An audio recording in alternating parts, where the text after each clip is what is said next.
인생은 때로 영화보다 더 극적인 이야기를 우리에게 던져주곤 합니다.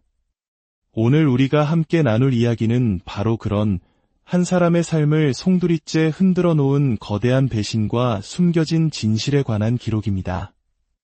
햇살처럼 따스했던 사랑의 기억이 어떻게 차가운 비수가 되어 돌아왔는지 그 처절했던 시간 속으로 함께 들어가 보겠습니다.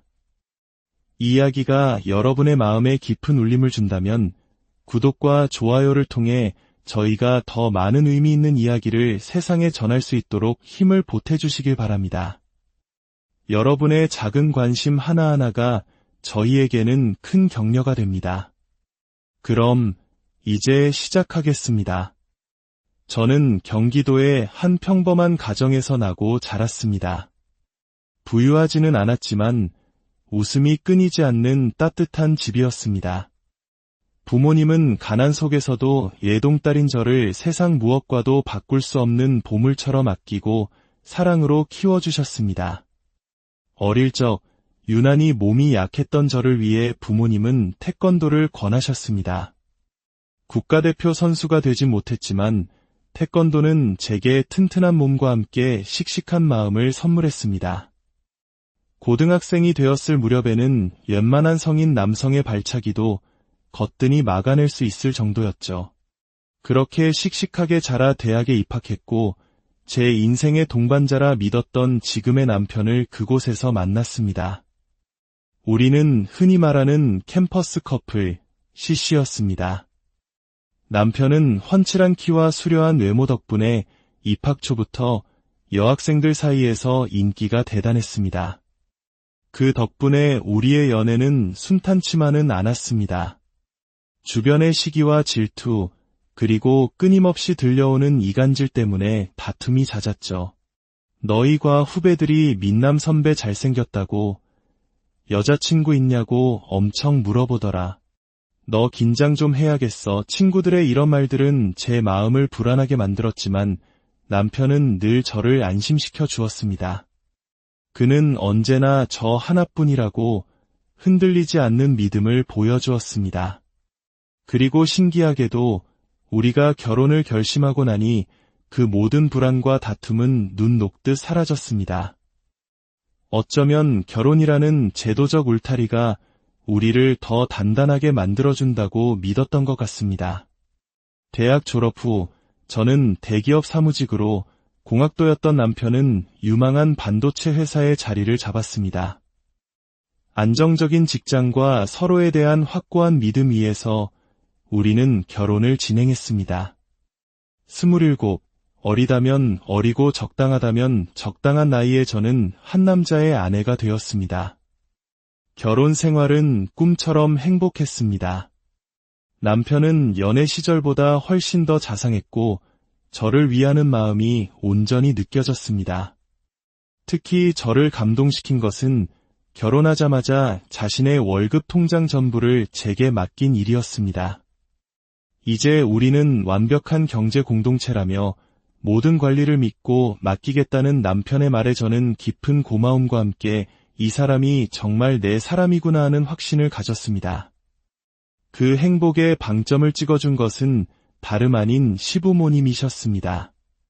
특히 시어머니는 저를 친딸 이상으로 아껴주셨습니다. 딸이 없어 늘 허전하셨다던 어머님은 저를 보자마자 이제야 내 딸이 생겼다며 기뻐하셨고 언제나 제 편이 되어주셨습니다. 우리 아들이랑 결혼해줘서 정말 고맙다, 아가.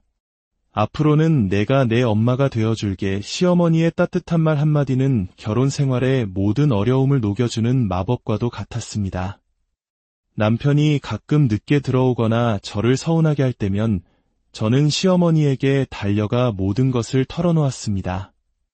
그럴 때마다 어머님은 남편을 호되게 꾸짖으시며 제 마음을 어루만져 주셨습니다. 이 녀석이 제 아비를 닮아서 무뚝뚝해서 그렇지 널 사랑하는 마음은 하늘 같을 거다. 내가 보증해. 그러니 서운한 거 있으면 나한테 다 풀고 가렴. 저는 이런 시어머니가 계시다는 사실만으로도 세상 모든 것을 가진 듯 든든했습니다. 남편 때문에 속상한 날도 어머님 얼굴을 보면 모든 서름이 눈 녹듯 사라졌습니다. 이토록 완벽한 결혼 생활이 영원할 것이라고 저는 굳게 믿었습니다. 행복했던 결혼 생활이 2년쯤 지났을까요? 시아버지께서 대대로 물려받으신 선산을 좋은 가격에 팔게 되었고 그중 상당한 금액을 아들인 남편에게 미리 증여해 주셨습니다.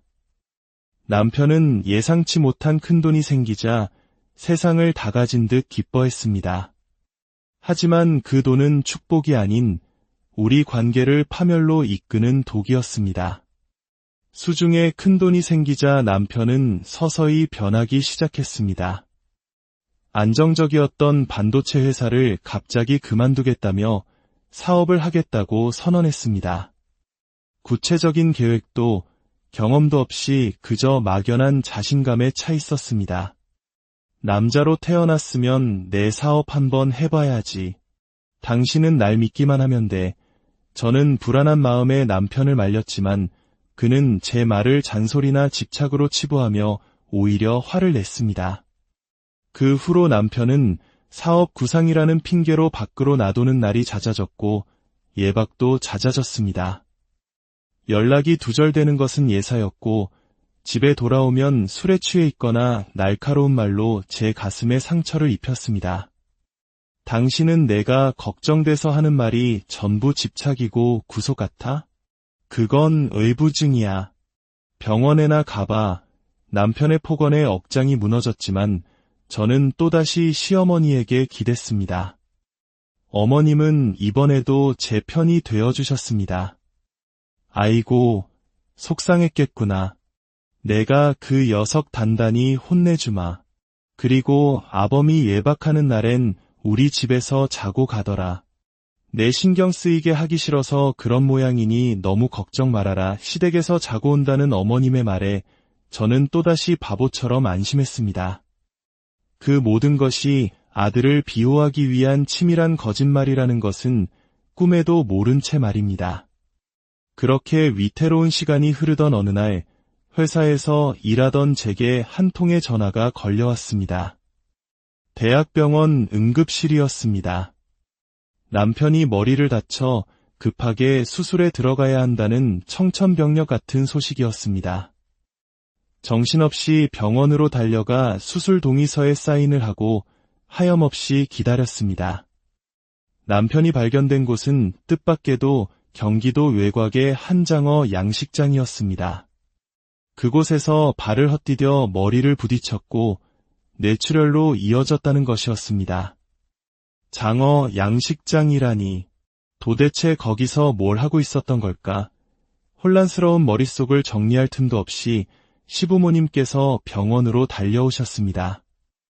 아들의 소식을 들은 시어머니는 그 자리에 주저앉아 오열하기 시작했습니다. 그런데 울부짖는 시어머니의 입에서 나온 말은 제 귀를 의심하게 만들었습니다. 아이고, 이놈아, 내가 그 여자 당장 정리하라고 했는데 거길 왜 가서 이런 일을 당한단 말이냐. 여자라니요. 저는 그 순간 너무 놀라 아무 말도 할 수 없었습니다. 하지만 남편의 생사가 오가는 급박한 상황에 그 의문을 파고들 경황이 없었습니다. 수술이 잘 끝나기만을 간절히 기도했습니다. 하지만 남편은 끝내 깨어나지 못하고 세상을 떠나고 말았습니다. 장어 양식장에서의 어이없는 실족사. 그것이 남편의 허망한 마지막이었습니다. 슬픔에 잠겨 장례 절차를 밟았습니다. 저는 남편을 믿지 못하고 잔소리만 했던 지난 날들을 자책하며 하염없이 눈물을 흘렸습니다. 사업이라도 마음 편히 하게 해줄 걸 마지막 순간까지 다투기만 했던 기억에 가슴을 쳤습니다. 아빠, 나 너무 미안해. 그냥 하고 싶은 거 다 하게 해줄 걸. 내가 괜히 말려서. 친정아버지는 그런 저를 위로해 주셨지만 후회와 미안함은 잦아들지 않았습니다. 그렇게 탈진 상태로 장례식장을 지키던 중 잠시 바람이라도 쓸 겸 비상계단으로 나갔습니다. 그런데 그곳에서 시부모님께서 나누는 대화를 우연히 엿듣게 되었습니다. 그리고 그 대화는 제 삶을 지탱하던 모든 믿음을 산산조각 냈습니다. 여보, 누가 들을라. 조용히 좀 얘기해요. 결국 이렇게 갈걸. 그 여자 하나 정리 못해서 이렇게 가버리다니. 불쌍한 우리 아들 어떡해요. 쯧쯧, 벌 받은 거야.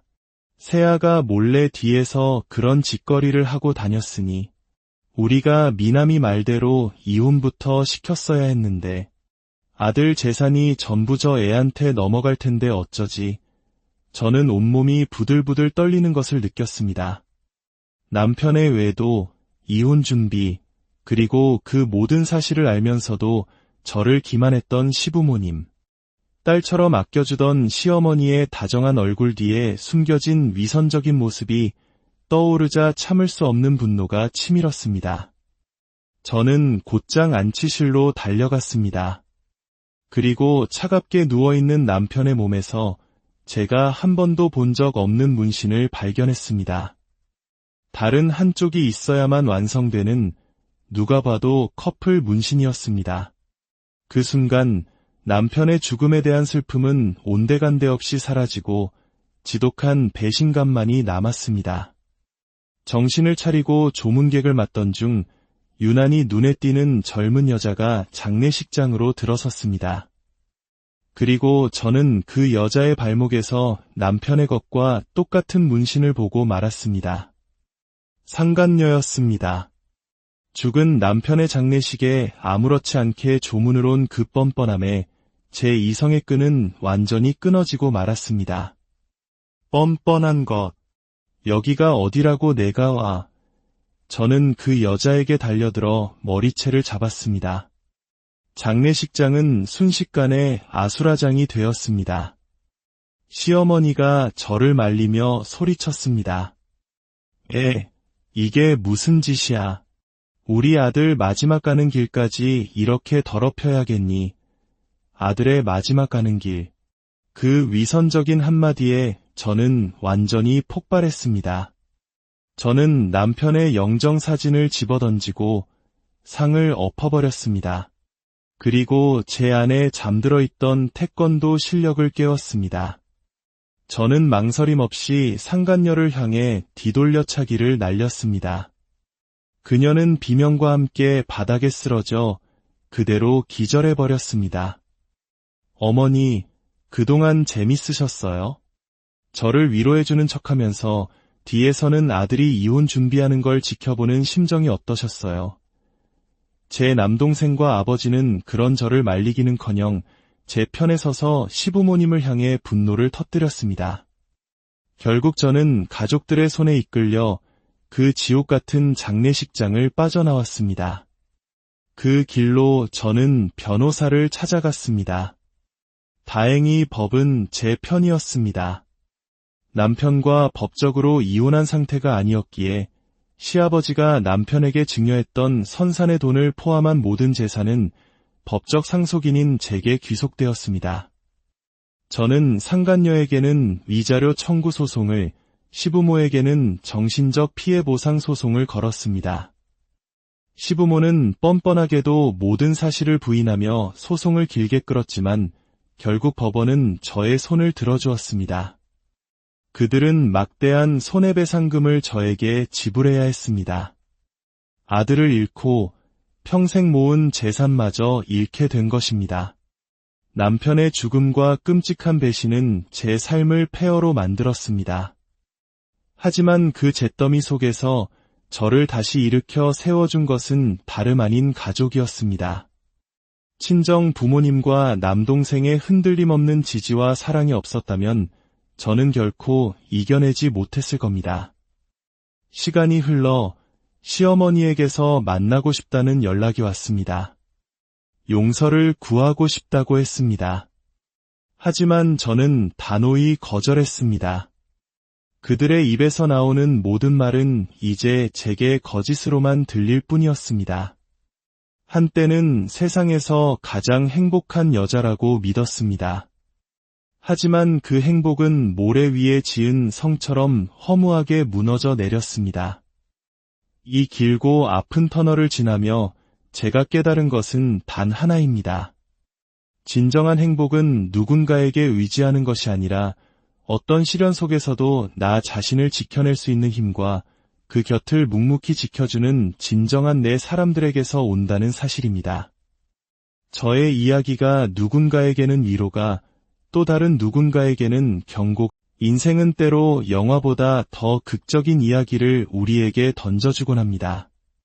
오늘 우리가 함께 나눌 이야기는 바로 그런 한 사람의 삶을 송두리째 흔들어 놓은 거대한 배신과 숨겨진 진실에 관한 기록입니다.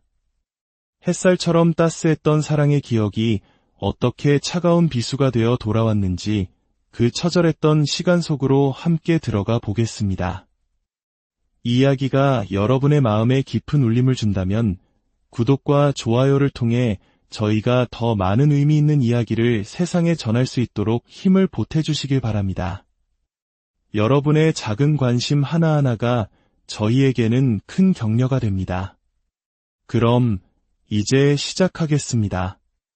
저는 경기도의 한 평범한 가정에서 나고 자랐습니다. 부유하지는 않았지만 웃음이 끊이지 않는 따뜻한 집이었습니다. 부모님은 가난 속에서도 예동딸인 저를 세상 무엇과도 바꿀 수 없는 보물처럼 아끼고 사랑으로 키워주셨습니다. 어릴 적 유난히 몸이 약했던 저를 위해 부모님은 태권도를 권하셨습니다. 국가대표 선수가 되진 못했지만 태권도는 제게 튼튼한 몸과 함께 씩씩한 마음을 선물했습니다. 고등학생이 되었을 무렵에는 웬만한 성인 남성의 발차기도 거뜬히 막아낼 수 있을 정도였죠. 그렇게 씩씩하게 자라 대학에 입학했고 제 인생의 동반자라 믿었던 지금의 남편을 그곳에서 만났습니다. 우리는 흔히 말하는 캠퍼스 커플, CC였습니다. 남편은 훤칠한 키와 수려한 외모 덕분에 입학 초부터 여학생들 사이에서 인기가 대단했습니다. 그 덕분에 우리의 연애는 순탄치만은 않았습니다.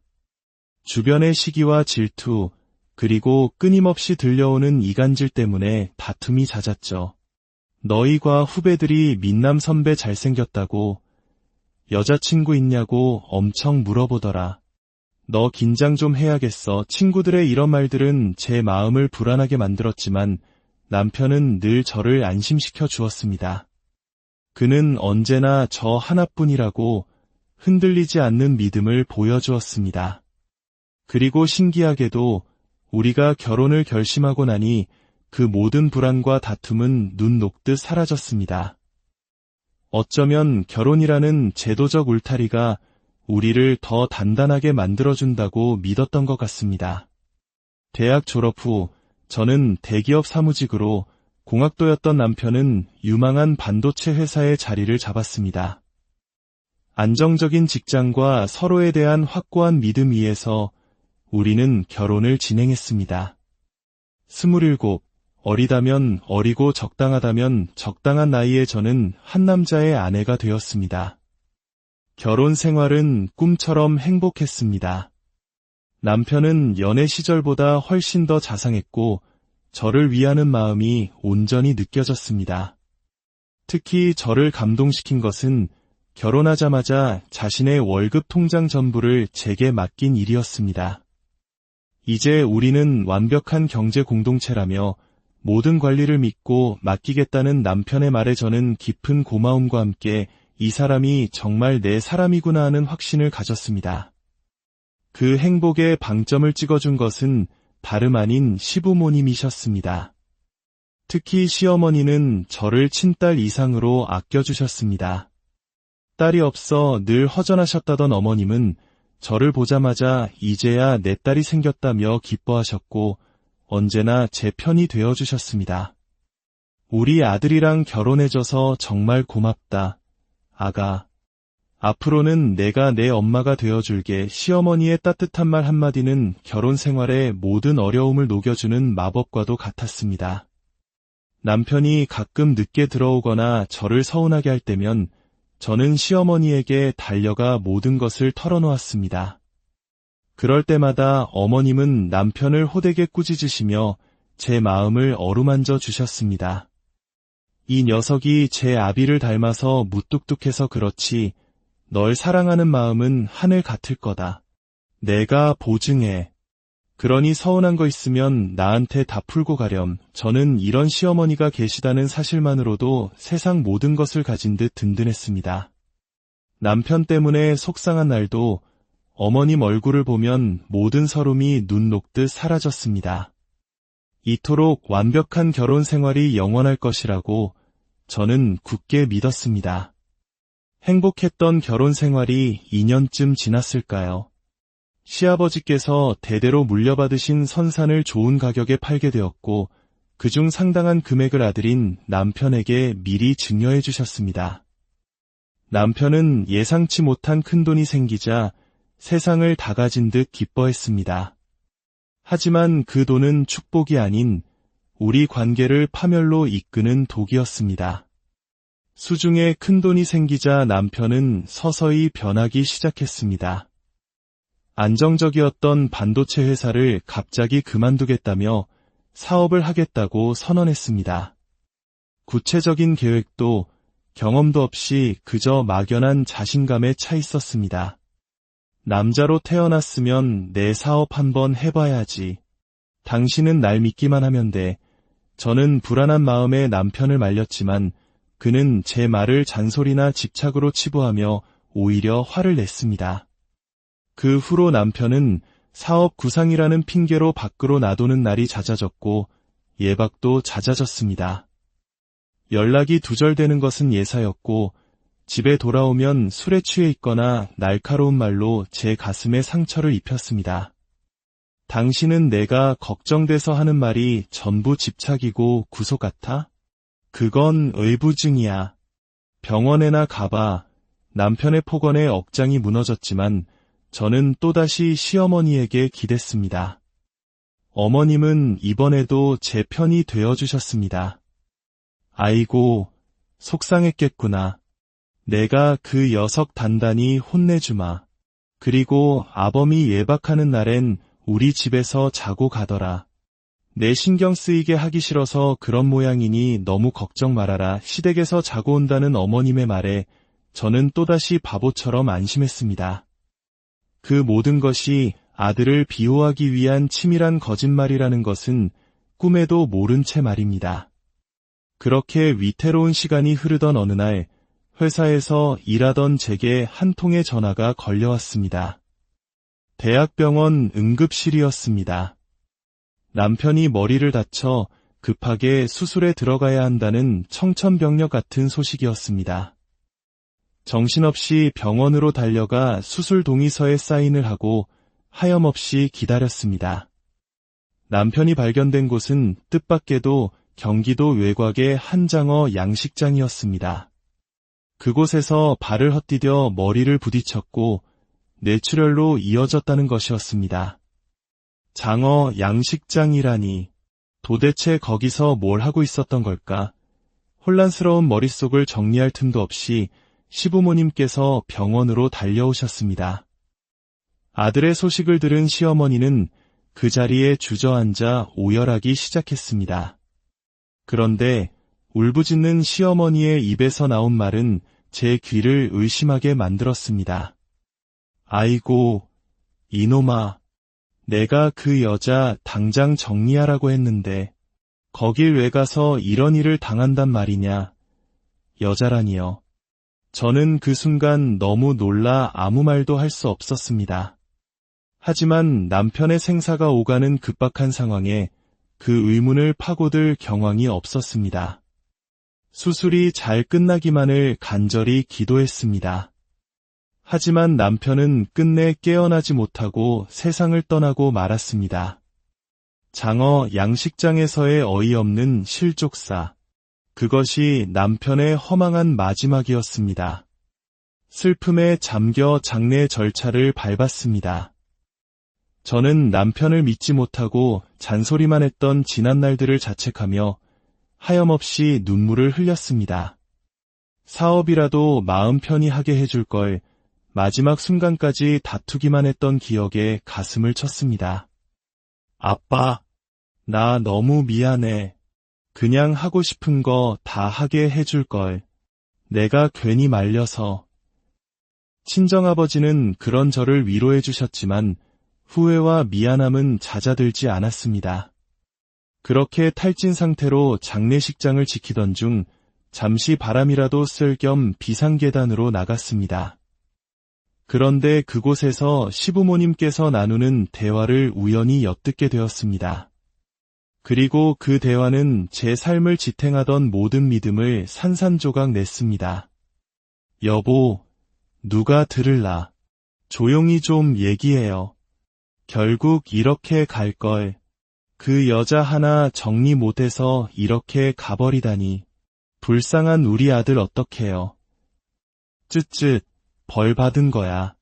새아가 몰래 뒤에서 그런 짓거리를 하고 다녔으니 우리가 미남이 말대로 이혼부터 시켰어야 했는데 아들 재산이 전부 저 애한테 넘어갈 텐데 어쩌지. 저는 온몸이 부들부들 떨리는 것을 느꼈습니다. 남편의 외도, 이혼 준비, 그리고 그 모든 사실을 알면서도 저를 기만했던 시부모님. 딸처럼 아껴주던 시어머니의 다정한 얼굴 뒤에 숨겨진 위선적인 모습이 떠오르자 참을 수 없는 분노가 치밀었습니다. 저는 곧장 안치실로 달려갔습니다. 그리고 차갑게 누워있는 남편의 몸에서 제가 한 번도 본 적 없는 문신을 발견했습니다.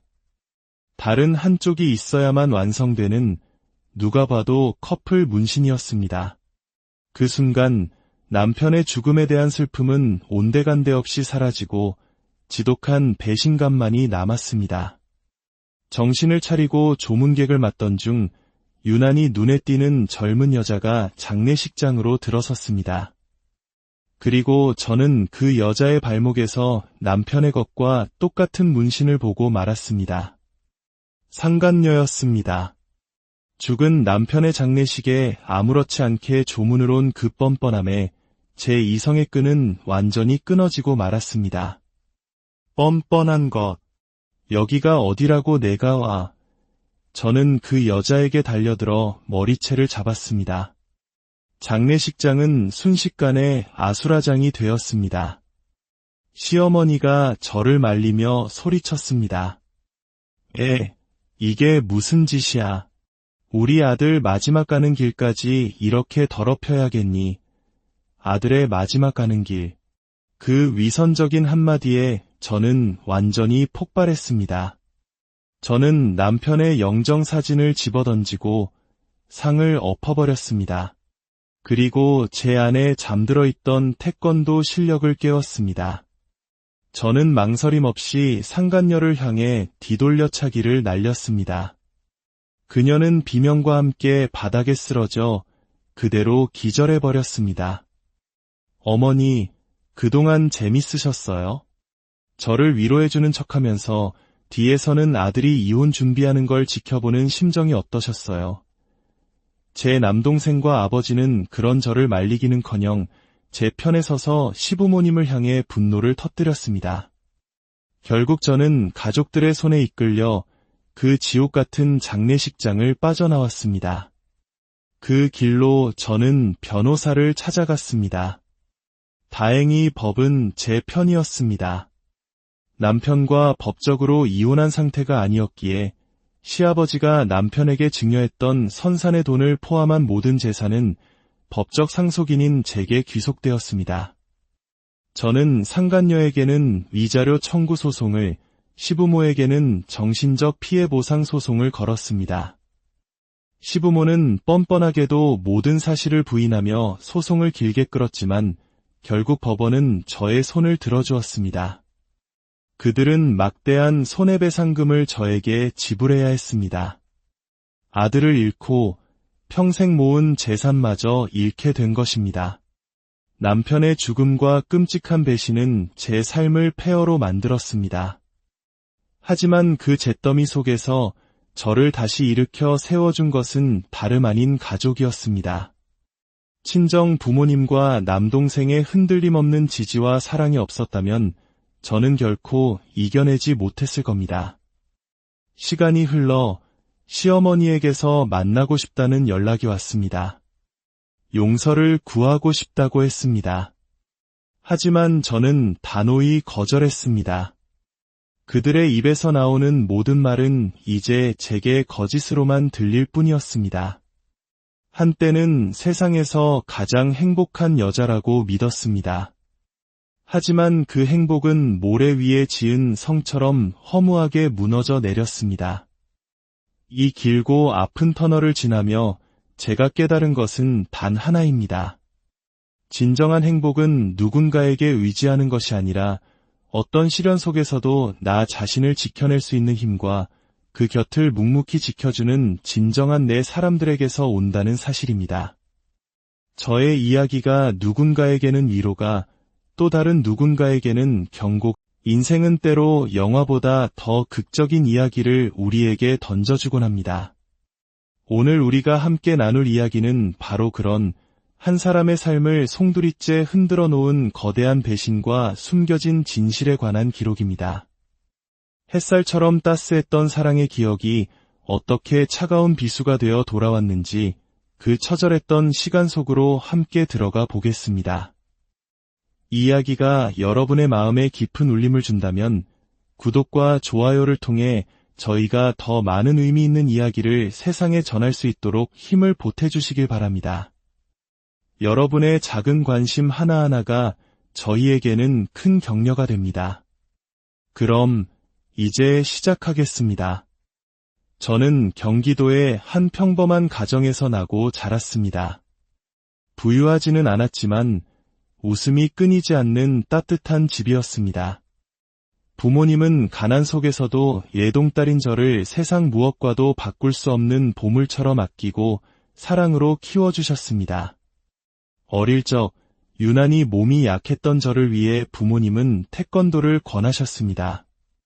국가대표 선수가 되진 못했지만 태권도는 제게 튼튼한 몸과 함께 씩씩한 마음을 선물했습니다. 고등학생이 되었을 무렵에는 웬만한 성인 남성의 발차기도 거뜬히 막아낼 수 있을 정도였죠. 그렇게 씩씩하게 자라 대학에 입학했고 제 인생의 동반자라 믿었던 지금의 남편을 그곳에서 만났습니다. 우리는 흔히 말하는 캠퍼스 커플, CC였습니다. 남편은 훤칠한 키와 수려한 외모 덕분에 입학 초부터 여학생들 사이에서 인기가 대단했습니다. 그 덕분에 우리의 연애는 순탄치만은 않았습니다. 주변의 시기와 질투, 그리고 끊임없이 들려오는 이간질 때문에 다툼이 잦았죠. 너희과 후배들이 민남 선배 잘생겼다고, 여자친구 있냐고 엄청 물어보더라. 너 긴장 좀 해야겠어. 친구들의 이런 말들은 제 마음을 불안하게 만들었지만 남편은 늘 저를 안심시켜 주었습니다. 그는 언제나 저 하나뿐이라고 흔들리지 않는 믿음을 보여주었습니다. 그리고 신기하게도 우리가 결혼을 결심하고 나니 그 모든 불안과 다툼은 눈 녹듯 사라졌습니다. 어쩌면 결혼이라는 제도적 울타리가 우리를 더 단단하게 만들어준다고 믿었던 것 같습니다. 대학 졸업 후 저는 대기업 사무직으로, 공학도였던 남편은 유망한 반도체 회사의 자리를 잡았습니다. 안정적인 직장과 서로에 대한 확고한 믿음 위에서 우리는 결혼을 진행했습니다. 27, 어리다면 어리고 적당하다면 적당한 나이에 저는 한 남자의 아내가 되었습니다. 결혼 생활은 꿈처럼 행복했습니다. 남편은 연애 시절보다 훨씬 더 자상했고 저를 위하는 마음이 온전히 느껴졌습니다. 특히 저를 감동시킨 것은 결혼하자마자 자신의 월급 통장 전부를 제게 맡긴 일이었습니다. 이제 우리는 완벽한 경제 공동체라며 모든 관리를 믿고 맡기겠다는 남편의 말에 저는 깊은 고마움과 함께 이 사람이 정말 내 사람이구나 하는 확신을 가졌습니다. 그 행복의 방점을 찍어준 것은 다름 아닌 시부모님이셨습니다. 특히 시어머니는 저를 친딸 이상으로 아껴주셨습니다. 딸이 없어 늘 허전하셨다던 어머님은 저를 보자마자 이제야 내 딸이 생겼다며 기뻐하셨고 언제나 제 편이 되어주셨습니다. 우리 아들이랑 결혼해줘서 정말 고맙다, 아가. 앞으로는 내가 내 엄마가 되어줄게. 시어머니의 따뜻한 말 한마디는 결혼 생활의 모든 어려움을 녹여주는 마법과도 같았습니다. 남편이 가끔 늦게 들어오거나 저를 서운하게 할 때면 저는 시어머니에게 달려가 모든 것을 털어놓았습니다. 그럴 때마다 어머님은 남편을 호되게 꾸짖으시며 제 마음을 어루만져 주셨습니다. 이 녀석이 제 아비를 닮아서 무뚝뚝해서 그렇지 널 사랑하는 마음은 하늘 같을 거다. 내가 보증해. 그러니 서운한 거 있으면 나한테 다 풀고 가렴. 저는 이런 시어머니가 계시다는 사실만으로도 세상 모든 것을 가진 듯 든든했습니다. 남편 때문에 속상한 날도 어머님 얼굴을 보면 모든 서름이 눈 녹듯 사라졌습니다. 이토록 완벽한 결혼 생활이 영원할 것이라고 저는 굳게 믿었습니다. 행복했던 결혼 생활이 2년쯤 지났을까요? 시아버지께서 대대로 물려받으신 선산을 좋은 가격에 팔게 되었고 그중 상당한 금액을 아들인 남편에게 미리 증여해 주셨습니다. 남편은 예상치 못한 큰돈이 생기자 세상을 다 가진 듯 기뻐했습니다. 하지만 그 돈은 축복이 아닌 우리 관계를 파멸로 이끄는 독이었습니다. 수중에 큰돈이 생기자 남편은 서서히 변하기 시작했습니다. 안정적이었던 반도체 회사를 갑자기 그만두겠다며 사업을 하겠다고 선언했습니다. 구체적인 계획도 경험도 없이 그저 막연한 자신감에 차 있었습니다. 남자로 태어났으면 내 사업 한번 해봐야지. 당신은 날 믿기만 하면 돼. 저는 불안한 마음에 남편을 말렸지만 그는 제 말을 잔소리나 집착으로 치부하며 오히려 화를 냈습니다.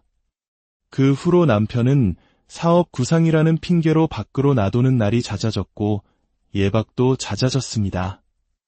연락이 두절되는 것은 예사였고 집에 돌아오면 술에 취해 있거나 날카로운 말로 제 가슴에 상처를 입혔습니다. 당신은 내가 걱정돼서 하는 말이 전부 집착이고 구속 같아? 그건 의부증이야. 병원에나 가봐. 남편의 폭언에 억장이 무너졌지만 저는 또다시 시어머니에게 기댔습니다. 어머님은 이번에도 제 편이 되어주셨습니다. 아이고, 속상했겠구나. 내가 그 녀석 단단히 혼내주마. 그리고 아범이 예박하는 날엔 우리 집에서 자고 가더라. 내 신경 쓰이게 하기 싫어서 그런 모양이니 너무 걱정 말아라. 시댁에서 자고 온다는 어머님의 말에 저는 또다시 바보처럼 안심했습니다. 그 모든 것이 아들을 비호하기 위한 치밀한 거짓말이라는 것은 꿈에도 모른 채 말입니다. 그렇게 위태로운 시간이 흐르던 어느 날 회사에서 일하던 제게 한 통의 전화가 걸려왔습니다. 대학병원 응급실이었습니다. 남편이 머리를 다쳐 급하게 수술에 들어가야 한다는 청천벽력 같은 소식이었습니다. 정신없이 병원으로 달려가 수술 동의서에 사인을 하고 하염없이 기다렸습니다. 남편이 발견된 곳은 뜻밖에도 경기도 외곽의 한장어 양식장이었습니다. 그곳에서 발을 헛디뎌 머리를 부딪혔고 뇌출혈로 이어졌다는 것이었습니다. 장어 양식장이라니 도대체 거기서 뭘 하고 있었던 걸까? 혼란스러운 머릿속을 정리할 틈도 없이 시부모님께서 병원으로 달려오셨습니다. 아들의 소식을 들은 시어머니는 그 자리에 주저앉아 오열하기 시작했습니다. 그런데 울부짖는 시어머니의 입에서 나온 말은 제 귀를 의심하게 만들었습니다. 아이고, 이놈아, 내가 그 여자 당장 정리하라고 했는데 거길 왜 가서 이런 일을 당한단 말이냐. 여자라니요. 저는 그 순간 너무 놀라 아무 말도 할 수 없었습니다. 하지만 남편의 생사가 오가는 급박한 상황에 그 의문을 파고들 경황이 없었습니다. 수술이 잘 끝나기만을 간절히 기도했습니다. 하지만 남편은 끝내 깨어나지 못하고 세상을 떠나고 말았습니다. 장어 양식장에서의 어이없는 실족사. 그것이 남편의 허망한 마지막이었습니다. 슬픔에 잠겨 장례 절차를 밟았습니다. 저는 남편을 믿지 못하고 잔소리만 했던 지난 날들을 자책하며 하염없이 눈물을 흘렸습니다. 사업이라도 마음 편히 하게 해줄 걸 마지막 순간까지 다투기만 했던 기억에 가슴을 쳤습니다. 아빠, 나 너무 미안해. 그냥 하고 싶은 거 다 하게 해줄 걸. 내가 괜히 말려서. 친정아버지는 그런 저를 위로해 주셨지만 후회와 미안함은 잦아들지 않았습니다. 그렇게 탈진 상태로 장례식장을 지키던 중 잠시 바람이라도 쓸 겸 비상계단으로 나갔습니다. 그런데 그곳에서 시부모님께서 나누는 대화를 우연히 엿듣게 되었습니다. 그리고 그 대화는 제 삶을 지탱하던 모든 믿음을 산산조각 냈습니다. 여보, 누가 들을라. 조용히 좀 얘기해요. 결국 이렇게 갈걸. 그 여자 하나 정리 못해서 이렇게 가버리다니. 불쌍한 우리 아들 어떡해요. 쯧쯧, 벌 받은 거야. 새아가 몰래 뒤에서 그런 짓거리를 하고 다녔으니 우리가 미남이 말대로 이혼부터 시켰어야 했는데 아들 재산이 전부 저 애한테 넘어갈 텐데 어쩌지. 저는 온몸이 부들부들 떨리는 것을 느꼈습니다. 남편의 외도, 이혼 준비, 그리고 그 모든 사실을 알면서도 저를 기만했던 시부모님. 딸처럼 아껴주던 시어머니의 다정한 얼굴 뒤에 숨겨진 위선적인 모습이 떠오르자 참을 수 없는 분노가 치밀었습니다.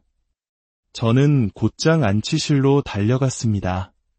그리고 차갑게 누워있는 남편의 몸에서 제가 한 번도 본 적 없는 문신을 발견했습니다. 다른 한쪽이 있어야만 완성되는 누가 봐도 커플 문신이었습니다. 그 순간 남편의 죽음에 대한 슬픔은 온데간데 없이 사라지고 지독한 배신감만이 남았습니다. 정신을 차리고 조문객을 맞던 중 유난히 눈에 띄는 젊은 여자가 장례식장으로 들어섰습니다. 그리고 저는 그 여자의 발목에서 남편의 것과 똑같은 문신을 보고 말았습니다. 상간녀였습니다. 죽은 남편의 장례식에 아무렇지 않게 조문을 온 그 뻔뻔함에 제 이성의 끈은 완전히 끊어지고 말았습니다. 뻔뻔한 것. 여기가 어디라고 내가 와. 저는 그 여자에게 달려들어 머리채를 잡았습니다. 장례식장은 순식간에 아수라장이 되었습니다. 시어머니가 저를 말리며 소리쳤습니다. 이게 무슨 짓이야. 우리 아들 마지막 가는 길까지 이렇게 더럽혀야겠니. 아들의 마지막 가는 길. 그 위선적인 한마디에 저는 완전히 폭발했습니다. 저는 남편의 영정사진을 집어던지고 상을 엎어버렸습니다. 그리고 제 안에 잠들어 있던 태권도 실력을 깨웠습니다. 저는 망설임 없이 상간녀를 향해 뒤돌려차기를 날렸습니다. 그녀는 비명과 함께 바닥에 쓰러져 그대로 기절해버렸습니다. 어머니, 그동안 재밌으셨어요? 저를 위로해주는 척하면서 뒤에서는 아들이 이혼 준비하는 걸 지켜보는 심정이 어떠셨어요? 제 남동생과 아버지는 그런 저를 말리기는커녕 제 편에 서서 시부모님을 향해 분노를 터뜨렸습니다. 결국 저는 가족들의 손에 이끌려 그 지옥 같은 장례식장을 빠져나왔습니다. 그 길로 저는 변호사를 찾아갔습니다. 다행히 법은 제 편이었습니다. 남편과 법적으로 이혼한 상태가 아니었기에 시아버지가 남편에게 증여했던 선산의 돈을 포함한 모든 재산은 법적 상속인인 제게 귀속되었습니다. 저는 상간녀에게는 위자료 청구 소송을, 시부모에게는 정신적 피해 보상 소송을 걸었습니다. 시부모는 뻔뻔하게도 모든 사실을 부인하며 소송을 길게 끌었지만 결국 법원은 저의 손을 들어주었습니다. 그들은 막대한 손해배상금을 저에게 지불해야 했습니다. 아들을 잃고 평생 모은 재산마저 잃게 된 것입니다. 남편의 죽음과 끔찍한 배신은 제 삶을 폐허로 만들었습니다. 하지만 그 잿더미 속에서 저를 다시 일으켜 세워준 것은 다름 아닌 가족이었습니다. 친정 부모님과 남동생의 흔들림 없는 지지와 사랑이 없었다면 저는 결코 이겨내지 못했을 겁니다. 시간이 흘러 시어머니에게서 만나고 싶다는 연락이 왔습니다. 용서를 구하고 싶다고 했습니다. 하지만 저는 단호히 거절했습니다. 그들의 입에서 나오는 모든 말은 이제 제게 거짓으로만 들릴 뿐이었습니다. 한때는 세상에서 가장 행복한 여자라고 믿었습니다. 하지만 그 행복은 모래 위에 지은 성처럼 허무하게 무너져 내렸습니다. 이 길고 아픈 터널을 지나며 제가 깨달은 것은 단 하나입니다. 진정한 행복은 누군가에게 의지하는 것이 아니라 어떤 시련 속에서도 나 자신을 지켜낼 수 있는 힘과 그 곁을 묵묵히 지켜주는 진정한 내 사람들에게서 온다는 사실입니다. 저의 이야기가 누군가에게는 위로가, 또 다른 누군가에게는 경고, 인생은 때로 영화보다 더 극적인 이야기를 우리에게 던져주곤 합니다. 오늘 우리가 함께 나눌 이야기는 바로 그런 한 사람의 삶을 송두리째 흔들어 놓은 거대한 배신과 숨겨진 진실에 관한 기록입니다. 햇살처럼 따스했던 사랑의 기억이 어떻게 차가운 비수가 되어 돌아왔는지 그 처절했던 시간 속으로 함께 들어가 보겠습니다. 이 이야기가 여러분의 마음에 깊은 울림을 준다면 구독과 좋아요를 통해 저희가 더 많은 의미 있는 이야기를 세상에 전할 수 있도록 힘을 보태주시길 바랍니다. 여러분의 작은 관심 하나하나가 저희에게는 큰 격려가 됩니다. 그럼 이제 시작하겠습니다. 저는 경기도의 한 평범한 가정에서 나고 자랐습니다. 부유하지는 않았지만 웃음이 끊이지 않는 따뜻한 집이었습니다. 부모님은 가난 속에서도 예동딸인 저를 세상 무엇과도 바꿀 수 없는 보물처럼 아끼고 사랑으로 키워주셨습니다. 어릴 적 유난히 몸이 약했던 저를 위해 부모님은 태권도를 권하셨습니다. 국가대표 선수가 되진 못했지만 태권도는 제게 튼튼한 몸과 함께 씩씩한 마음을 선물했습니다. 고등학생이 되었을 무렵에는 웬만한 성인 남성의 발차기도 거뜬히 막아낼 수 있을 정도였죠. 그렇게 씩씩하게 자라 대학에 입학했고 제 인생의 동반자라 믿었던 지금의 남편을 그곳에서 만났습니다. 우리는 흔히 말하는 캠퍼스 커플, CC였습니다. 남편은 훤칠한 키와 수려한 외모 덕분에 입학 초부터 여학생들 사이에서 인기가 대단했습니다. 그 덕분에 우리의 연애는 순탄치만은 않았습니다. 주변의 시기와 질투, 그리고 끊임없이 들려오는 이간질 때문에 다툼이 잦았죠. 너희과 후배들이 민남 선배 잘생겼다고, 여자친구 있냐고 엄청 물어보더라. 너 긴장 좀 해야겠어. 친구들의 이런 말들은 제 마음을 불안하게 만들었지만 남편은 늘 저를 안심시켜 주었습니다. 그는 언제나 저 하나뿐이라고 흔들리지 않는 믿음을 보여주었습니다. 그리고 신기하게도 우리가 결혼을 결심하고 나니 그 모든 불안과 다툼은 눈 녹듯 사라졌습니다. 어쩌면 결혼이라는 제도적 울타리가 우리를 더 단단하게 만들어준다고 믿었던 것 같습니다. 대학 졸업 후 저는 대기업 사무직으로, 공학도였던 남편은 유망한 반도체 회사의 자리를 잡았습니다. 안정적인 직장과 서로에 대한 확고한 믿음 위에서 우리는 결혼을 진행했습니다. 27, 어리다면 어리고 적당하다면 적당한 나이에 저는 한 남자의 아내가 되었습니다. 결혼 생활은 꿈처럼 행복했습니다. 남편은 연애 시절보다 훨씬 더 자상했고 저를 위하는 마음이 온전히 느껴졌습니다. 특히 저를 감동시킨 것은 결혼하자마자 자신의 월급 통장 전부를 제게 맡긴 일이었습니다. 이제 우리는 완벽한 경제 공동체라며 모든 관리를 믿고 맡기겠다는 남편의 말에 저는 깊은 고마움과 함께 이 사람이 정말 내 사람이구나 하는 확신을 가졌습니다. 그 행복의 방점을 찍어준 것은 다름 아닌 시부모님이셨습니다. 특히 시어머니는 저를 친딸 이상으로 아껴주셨습니다. 딸이 없어 늘 허전하셨다던 어머님은 저를 보자마자 이제야 내 딸이 생겼다며 기뻐하셨고 언제나 제 편이 되어주셨습니다. 우리 아들이랑 결혼해줘서 정말 고맙다, 아가. 앞으로는 내가 내 엄마가 되어줄게. 시어머니의 따뜻한 말 한마디는 결혼 생활의 모든 어려움을 녹여주는 마법과도 같았습니다. 남편이 가끔 늦게 들어오거나 저를 서운하게 할 때면 저는 시어머니에게 달려가 모든 것을 털어놓았습니다. 그럴 때마다 어머님은 남편을 호되게 꾸짖으시며 제 마음을 어루만져 주셨습니다. 이 녀석이 제 아비를 닮아서 무뚝뚝해서 그렇지 널 사랑하는 마음은 하늘 같을 거다. 내가 보증해. 그러니 서운한 거 있으면 나한테 다 풀고 가렴. 저는 이런 시어머니가 계시다는 사실만으로도 세상 모든 것을 가진 듯 든든했습니다. 남편 때문에 속상한 날도 어머님 얼굴을 보면 모든 서름이 눈 녹듯 사라졌습니다. 이토록 완벽한 결혼 생활이 영원할 것이라고 저는 굳게 믿었습니다. 행복했던 결혼 생활이 2년쯤 지났을까요?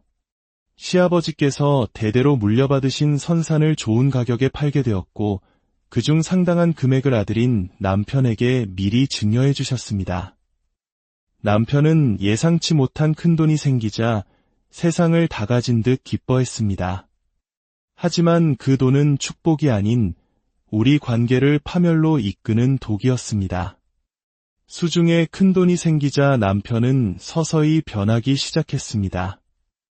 안정적이었던 반도체 회사를 갑자기 그만두겠다며 사업을 하겠다고 선언했습니다. 구체적인 계획도 경험도 없이 그저 막연한 자신감에 차 있었습니다. 남자로 태어났으면 내 사업 한번 해봐야지. 당신은 날 믿기만 하면 돼. 저는 불안한 마음에 남편을 말렸지만 그는 제 말을 잔소리나 집착으로 치부하며 오히려 화를 냈습니다.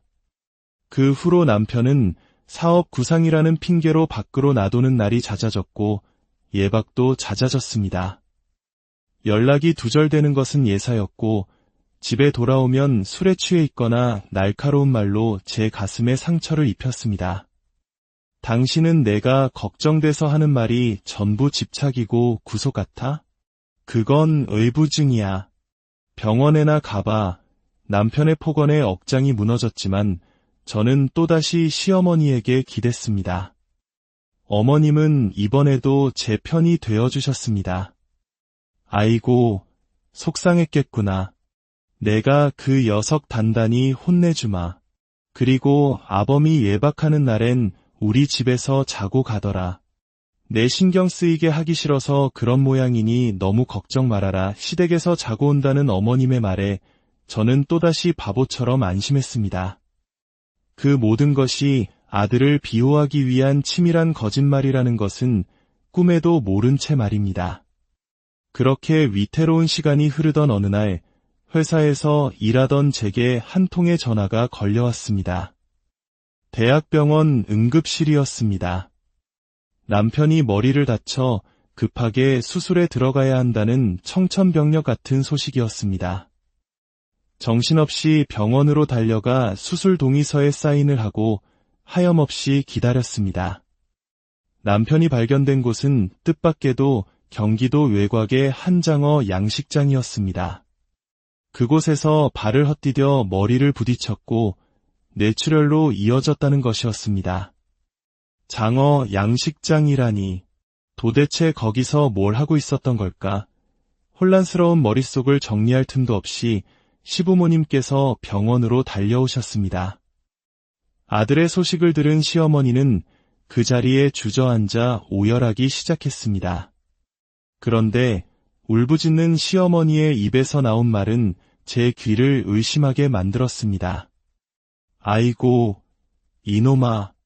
내가 그 여자 당장 정리하라고 했는데 거길 왜 가서 이런 일을 당한단 말이냐. 여자라니요. 저는 그 순간 너무 놀라 아무 말도 할 수 없었습니다. 하지만 남편의 생사가 오가는 급박한 상황에 그 의문을 파고들 경황이 없었습니다. 수술이 잘 끝나기만을 간절히 기도했습니다. 하지만 남편은 끝내 깨어나지 못하고 세상을 떠나고 말았습니다. 장어 양식장에서의 어이없는 실족사. 그것이 남편의 허망한 마지막이었습니다. 슬픔에 잠겨 장례 절차를 밟았습니다. 저는 남편을 믿지 못하고 잔소리만 했던 지난날들을 자책하며 하염없이 눈물을 흘렸습니다. 사업이라도 마음 편히 하게 해줄 걸 마지막 순간까지 다투기만 했던 기억에 가슴을 쳤습니다. 아빠, 나 너무 미안해. 그냥 하고 싶은 거 다 하게 해줄 걸. 내가 괜히 말려서. 친정아버지는 그런 저를 위로해 주셨지만 후회와 미안함은 잦아들지 않았습니다. 그렇게 탈진 상태로 장례식장을 지키던 중 잠시 바람이라도 쓸 겸 비상계단으로 나갔습니다. 그런데 그곳에서 시부모님께서 나누는 대화를 우연히 엿듣게 되었습니다. 그리고 그 대화는 제 삶을 지탱하던 모든 믿음을 산산조각 냈습니다. 여보, 누가 들을라. 조용히 좀 얘기해요. 결국 이렇게 갈걸. 그 여자 하나 정리 못해서 이렇게 가버리다니. 불쌍한 우리 아들 어떡해요. 쯧쯧. 벌 받은 거야. 새아가 몰래 뒤에서 그런 짓거리를 하고 다녔으니 우리가 미남이 말대로 이혼부터 시켰어야 했는데 아들 재산이 전부 저 애한테 넘어갈 텐데 어쩌지. 저는 온몸이 부들부들 떨리는 것을 느꼈습니다. 남편의 외도, 이혼 준비, 그리고 그 모든 사실을 알면서도 저를 기만했던 시부모님. 딸처럼 아껴주던 시어머니의 다정한 얼굴 뒤에 숨겨진 위선적인 모습이 떠오르자 참을 수 없는 분노가 치밀었습니다. 저는 곧장 안치실로 달려갔습니다. 그리고 차갑게 누워있는 남편의 몸에서 제가 한 번도 본 적 없는 문신을 발견했습니다. 다른 한쪽이 있어야만 완성되는 누가 봐도 커플 문신이었습니다. 그 순간 남편의 죽음에 대한 슬픔은 온데간데 없이 사라지고 지독한 배신감만이 남았습니다. 정신을 차리고 조문객을 맞던 중 유난히 눈에 띄는 젊은 여자가 장례식장으로 들어섰습니다. 그리고 저는 그 여자의 발목에서 남편의 것과 똑같은 문신을 보고 말았습니다. 상간녀였습니다. 죽은 남편의 장례식에 아무렇지 않게 조문을 온 그 뻔뻔함에 제 이성의 끈은 완전히 끊어지고 말았습니다. 뻔뻔한 것. 여기가 어디라고 내가 와. 저는 그 여자에게 달려들어 머리채를 잡았습니다. 장례식장은 순식간에 아수라장이 되었습니다. 시어머니가 저를 말리며 소리쳤습니다. 이게 무슨 짓이야. 우리 아들 마지막 가는 길까지 이렇게 더럽혀야겠니. 아들의 마지막 가는 길. 그 위선적인 한마디에 저는 완전히 폭발했습니다. 저는 남편의 영정사진을 집어던지고 상을 엎어버렸습니다. 그리고 제 안에 잠들어 있던 태권도 실력을 깨웠습니다. 저는 망설임 없이 상간녀를 향해 뒤돌려차기를 날렸습니다. 그녀는 비명과 함께 바닥에 쓰러져 그대로 기절해버렸습니다. 어머니, 그동안 재밌으셨어요? 저를 위로해주는 척하면서 뒤에서는 아들이 이혼 준비하는 걸 지켜보는 심정이 어떠셨어요? 제 남동생과 아버지는 그런 저를 말리기는커녕 제 편에 서서 시부모님을 향해 분노를 터뜨렸습니다. 결국 저는 가족들의 손에 이끌려 그 지옥 같은 장례식장을 빠져나왔습니다. 그 길로 저는 변호사를 찾아갔습니다. 다행히 법은 제 편이었습니다. 남편과 법적으로 이혼한 상태가 아니었기에 시아버지가 남편에게 증여했던 선산의 돈을 포함한 모든 재산은 법적 상속인인 제게 귀속되었습니다. 저는 상간녀에게는